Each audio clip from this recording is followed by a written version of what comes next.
Hey guys, Wick Gamer here, back with some more Kingdom Death. Finally feel like we're kind of on track. We're going to go out and we're going to face a level 2 Screaming Antelope.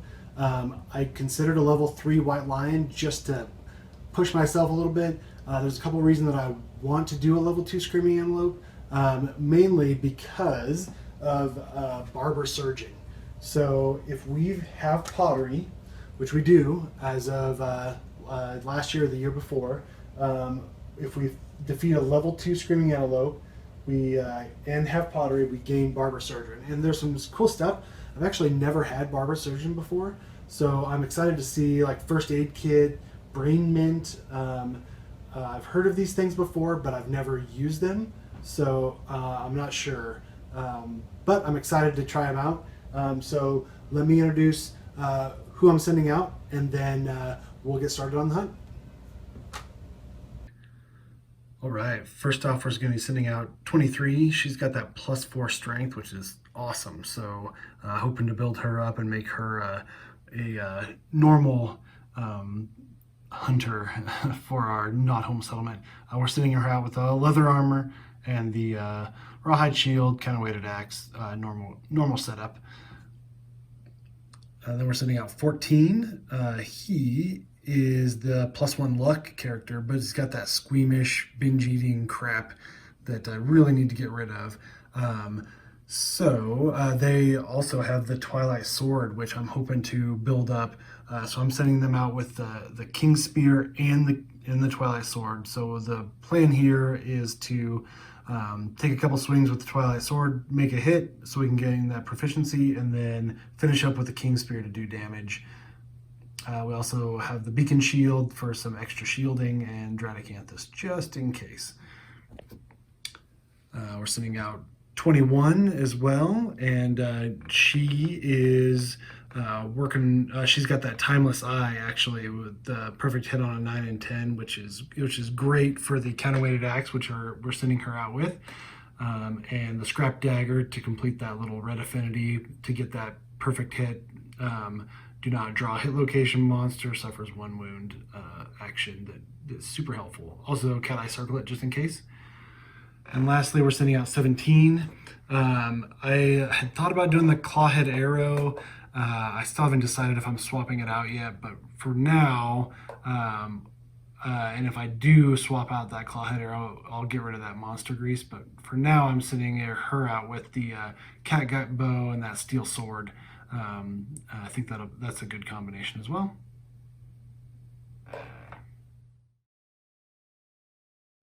Okay, let's get started. So set it up, Screaming Antelope at the level 2 location. I've also set up the cards further off down the line off camera. Screaming Antelope tends to run away a lot, so I wanted to go ahead and set it up just to make it easier, just in case he happens to run away. We don't have to pause and look back at where everything needs to go. We can just dive right in. So with that, let's get started. So we're going to have 23 is going to go out first. He's going to be the first event revealer. Devoured Grounds. The stone face ground is littered with the leavings of ravenous passing beasts. Half-eaten acanthus plants are strewn everywhere. If any survivor has 3+ understanding, the survivors may skip the next hunt space. Let's see. No. 2 understanding, but not 3. Bummer. Otherwise, roll on the random hunt events. So it looks like we're going to have to roll on the random hunt event before we progress, which stinks. Let's see. 93. Okay. 93. Sickening mess. The survivors come upon a patch of badly damaged ground. The stone faces are cracked and debris is strewn everywhere.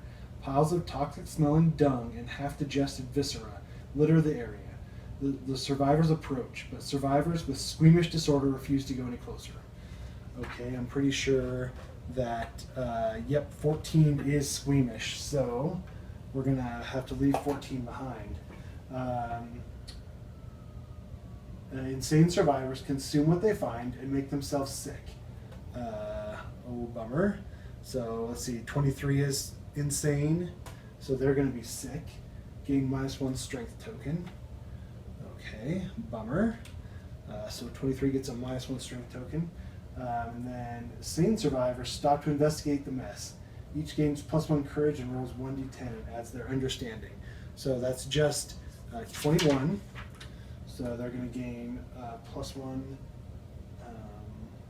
courage and roll a d10 plus their understanding. So it's going to be a 1 additional understanding, or +1 to this roll, 5. Heaving, eyes filled with tears, your sickening hunt pays off. Gain 1 random basic resource and suffer 1 event damage to a random hit location. Okay, I think that's a good trade-off. 1 to the foot, so that brings them down to 2. All right, and we get a random basic resource. Oh shoot, I evidently mixed in some other stuff in here. Uh-oh, there's some screaming antelope in here. Uh-oh. There we go. Okay. All right, let's see. Monster bone. Great, we'll take it. Anything is a good resource. Okay. Next is 17. They're going to go out. They have 2 understanding, so 6 plus 2 is 8. 8. Heaving, eyes filled with tears, your sickening hunt pays off. Gain a random basic resource, except for 1 event damage to a random hit location. Alright. Skull. Cool. When you gain this, a survivor of your choice gains +1 insanity. Perfect. So I think I'm going to put 1 insanity just on 17. And then we will gain that skull resource. Great. That was good. Oh, and he needs to gain a injury to 1 location, which is the body. Perfect. Okay. Alright, there's that. 14 is next. It's going to be a random hunt event. Let's roll it up. 31.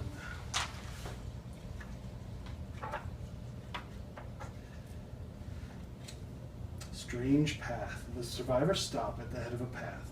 Small lanterns twinkle, marking its edges. The event revealer decides whether or not the survivors follow the path. If the event revealer is insane, they must. They are not insane. Let's see here. If the survivors follow the path, the event revealer gains 1 understanding and rolls 1d10 and adds their understanding.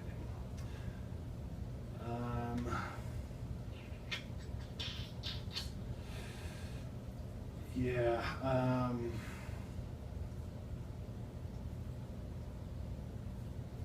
don't know. Should we try it? Yeah, I don't think so. I'm glancing over. I'm kind of cheating on just a little bit, and it looks like everything's bad until you hit 8. Okay. Well, let's just move on. I think. So we need to roll on the event again. 14.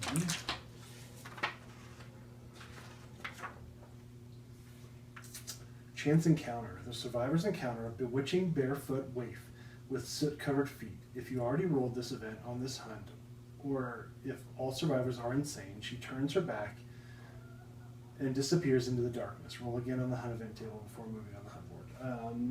So no, 3 are not insane. So we're good. Otherwise, exclaiming wildly at the survivors, the woman's presence fills everyone with alien feeling of hope. All survivors gain +1 courage and +1 understanding. Cool. All right, let's take that out real quick. +1 courage, +1 understanding. 14, +1 courage. Ooh, they're almost maxed out. +1 understanding. +1 courage, +1 understanding.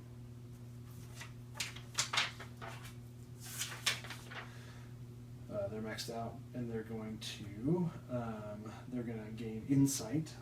Let's finish this, and then we'll gain insight. So let me just put this to the side here. Okay. If the settlement has hovel, which we do, we just got it, she snaps her fingers and ages before their eyes. A chill passes over the survivors. Their bodies and armor spontaneously knit themselves back together. heal all injury levels and lost armor points. Then she pulls a random survivor aside and whispers secrets of the upcoming hunt, gaining +1 accuracy token. Cool. Okay, so let's see. 21 had 1 injury, so that gets healed. And 17 had 1 injury that gets healed. That's awesome. All right, and then a random survivor. So we're going to go 1, 2, 3, 4, 5, 6, 7, 8. 1. So 23 gets an accuracy token. So that's good. That's a really cool encounter. I like that one. It's different. It's interesting, right? It's just kind of this little child in this crazy, desolate wasteland, the plain of faces. Cool. All right. So that is 14's turn. 21 is next. Stampede. A thunderous boom approaches the survivors. They hide. If they do, they move the course 1 space back.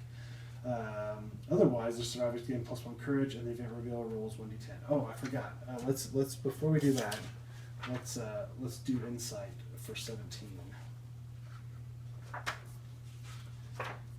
Insight. Okay. And we are on the hunt phase, so we get Epiphany. You dream. Before you, toiling silently, a strange creature with the imprint of a human face sculpts stone faces into the ground. You meet its concave gaze and wake, gaining the following ability and roll on the table below.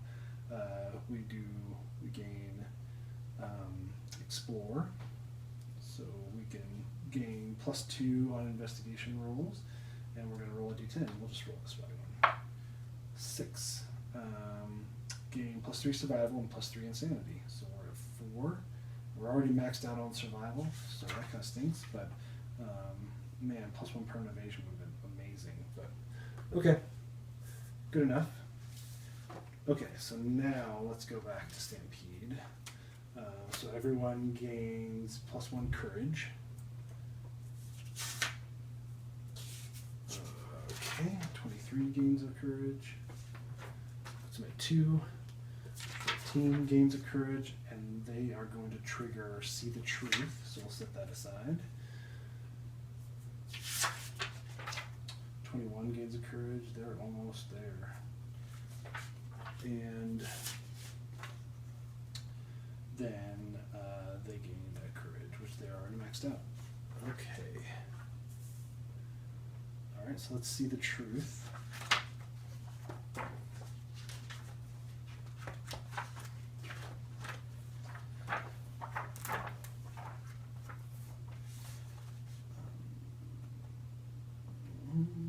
It's around here somewhere. There it is. The greatest courage is achieved when the past and future are abandoned. The void that remains is dark, endless well of strength. Fear and pain are your nourishment, and you will feast. You suddenly recall seeing a strange masked man who, for a moment, opened your second eyelids. What you saw filled your mouth with the taste of your own death. Suffer the blindness of your head injury and taste death. If you are already blind, do not suffer it again. So we are blind. -1 accuracy. Okay, so -1 accuracy, which that stinks. Okay, now we roll on Taste Death. So this one's been doing us good, so let's just roll it. 2. Sweet. Yeah, I think we just didn't want bitter. I think that's the one we didn't want. When your second eyelids open, the veil of darkness was lifted. You recall looking at the sky and viewing a horizon of titanic faces. Each face is different and peers at a different part of your body. Death was upon you, and strangely sweet flavor swirled around in your mouth. Gain the weak spot disorder and the following ability. Okay, so weak spot disorder, the leg, weak spot, leg, which, I mean, we're going out fully armored no matter what, so it doesn't really affect us, but that's okay. Once per round, you may surge without spending survival. Sweet.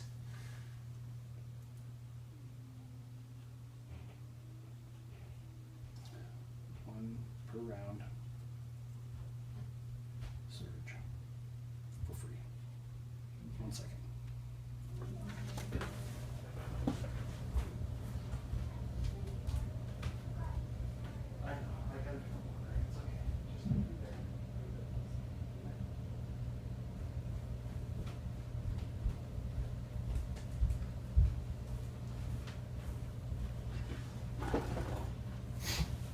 Okay, back.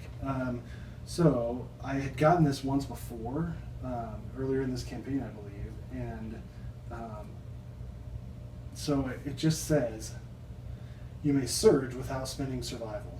If you do, it must be an activated weapon. I'm playing it like even if I don't have surge, I can still surge with this character because of this. I don't know if that's correct. Let me know what you guys think, but I'm going to play it for now that 14 can surge once per round without spending survival, without us getting surge, because it just says you may surge. So that's how I'm going to play it, and that's okay with me, I think. Okay, cool. I'll leave that open. Now, I wonder if we should roll 100 on the overwhelming overwhelming darkness. If we should roll, we're not going to get a random hunt event.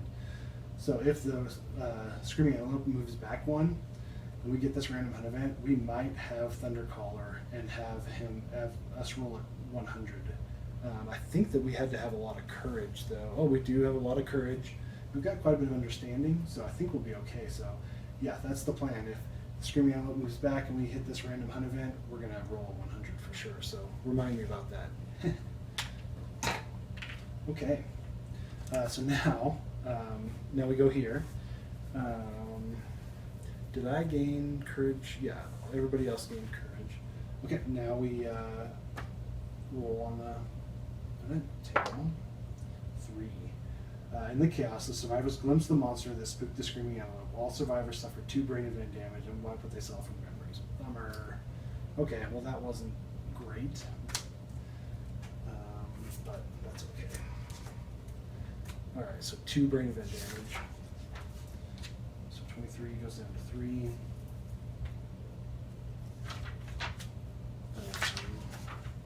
14 gets a light. 21 gets a light. And 17 is down to 1. Okay. Alrighty, so that is 14. Or, sorry, that was 21. Now it's 17. Random hunt event. 53.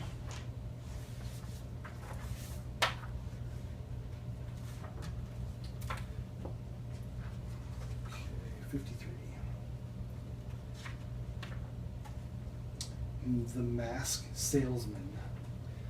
Okay, the survivors meet a traveling masked salesman on the road. He insists that he has special wares to offer. Shuffle 1 copy of each mask gear from the mask maker settlement location and draw 1 at random. Ooh, the salesman is offering this mask. The event revealer rolls 1d10 to determine the price, then gains the mask. Oh my gosh, that is awesome. I've never gotten a mask before. Yeah, I've never gotten a mask before, so that's really cool. Okay, let's see what our possibility is here. Death mask. Okay, let's take a look. Item, mask, bone, other. Unique, irreplaceable accessory. If you have no affinities, gain +4 luck and suffer -4 to all severe injury rolls. Oh, okay. So we do not want to gain severe injury because we are almost certainly dead with this. We gain 2 armor to the head location. Okay, I mean that'd be cool. I want it.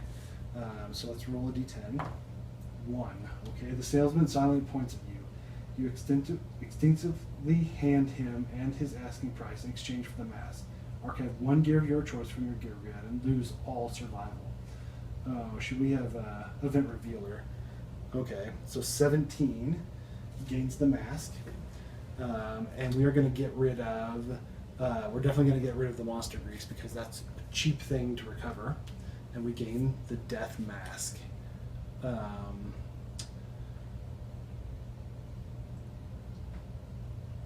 Or,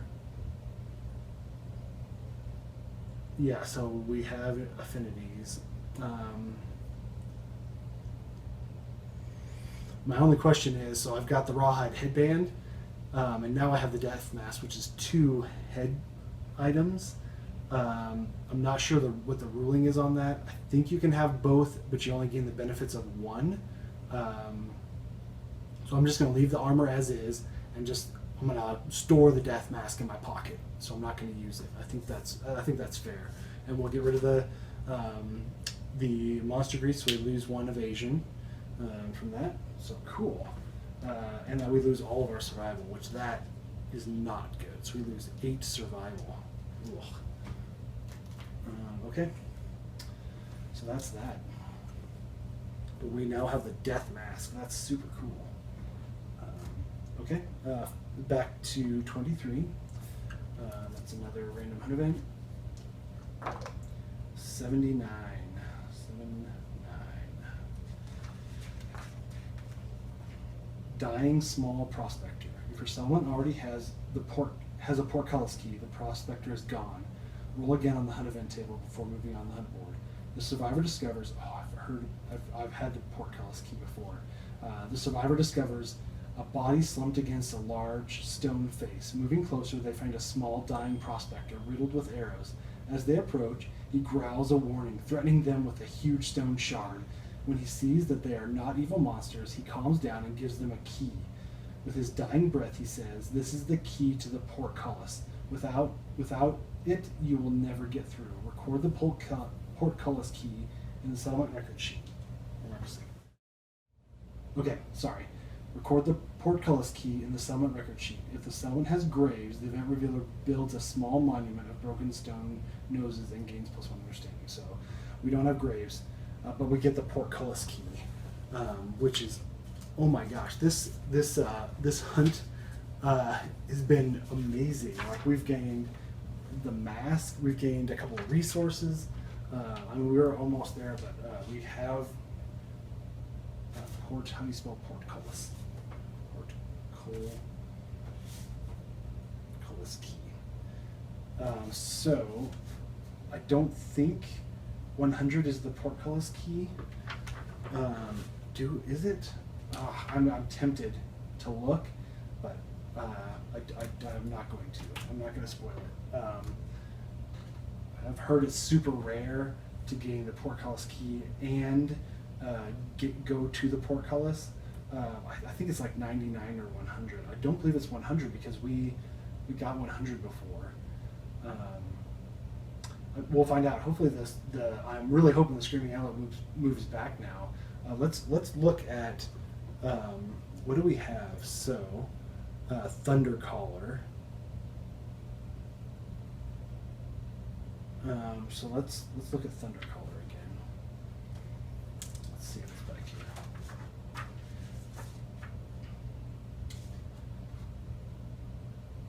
Thundercaller, an ability, once a lifetime on a hunt board space after overwhelming darkness. In place of rolling a random hunt event, use 100 as a result. Bummer. So I was hoping that maybe I could use that 100 result instead of the Screaming Antelope card, but it doesn't look like that's the case, unfortunately. So, okay. Well, we're going to go to Overwhelming Darkness now. So, let's pull that up.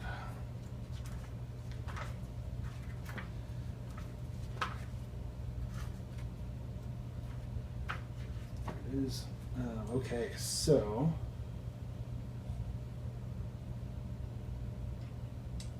3+ courage. Hold on just a second. All right, sorry. Okay, so 23 has 2 courage, and is insane. So they're gonna roll Path of the Insane. So let's just go through them one at a time. So yeah, they don't have 3 courage. Path of the Insane. So we roll a d10. 9. Huge eye stares at you from the darkness. If it scares you sane. Set your insanity to 1 and gain post-traumatic stress disorder. I believe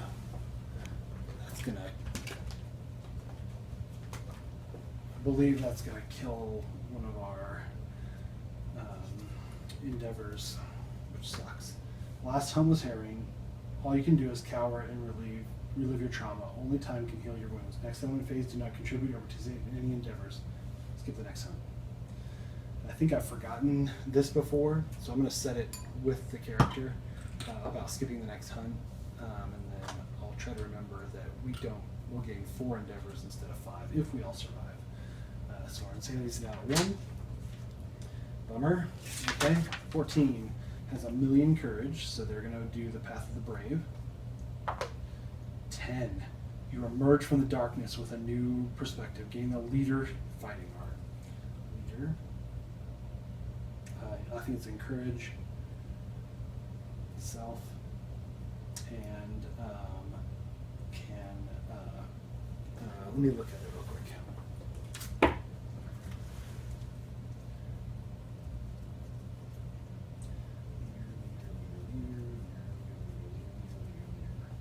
Of course, it's at the very top. Okay, you can encourage a survivor, gain +1 strength token. Encourage +1 strength token. Okay, end of round. Okay, once per hunt phase, you may inspire another survivor. They use your understanding and courage to resolve a hunt or story event. Example, if you have 3+ courage, you can inspire another survivor to walk the path of the brave during overwhelming darkness. Cool. Okay, so we might use that right now. I would consider that not cheating because we are now a leader and we can inspire someone. But it doesn't matter because both of these guys are basically maxed out on courage. So, oh well, never mind. We won't use it. So 21, Path of the Brave. 5, a massive whale swims overhead. Your guts quiver and with its booming cries, you vomit in fear, but keep your brave faith. Gain -1 evasion token. After this event, all their survivors gain +1 survival from your bold display. Cool. Okay, so 17 gains 1 single survival. We gain a -1 evasion token, which we are at +1. We had +1 evasion token, so that's just going to go away, unfortunately. Okay. All right. 17, Path of the Brave again. Come on, let's do something good. 2, you punch yourself in the face to chase away doubt. Gain -1 accuracy token. Dang.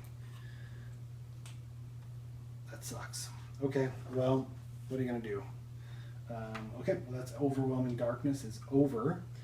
23 was the last event revealer, so 14 is going to be next. Please have the Screaming Antelope move back a little bit.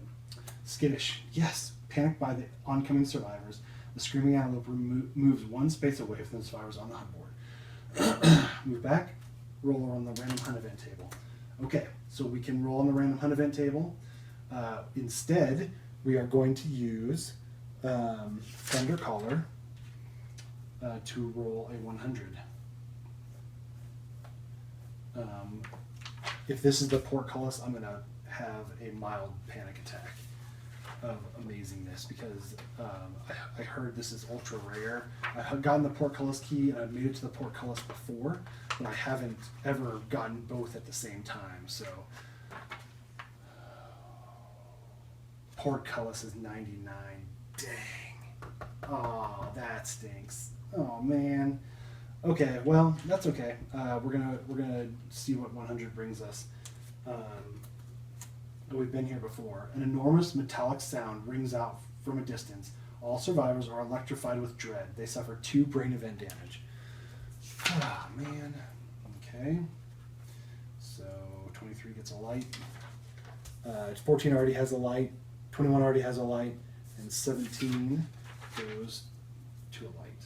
So we are in pretty bad shape as far as brain damage goes. Okay, survivors may follow the sound, otherwise they panic and retreat in the opposite direction. In this event, I move the survivor 2 spaces back on the hunt board.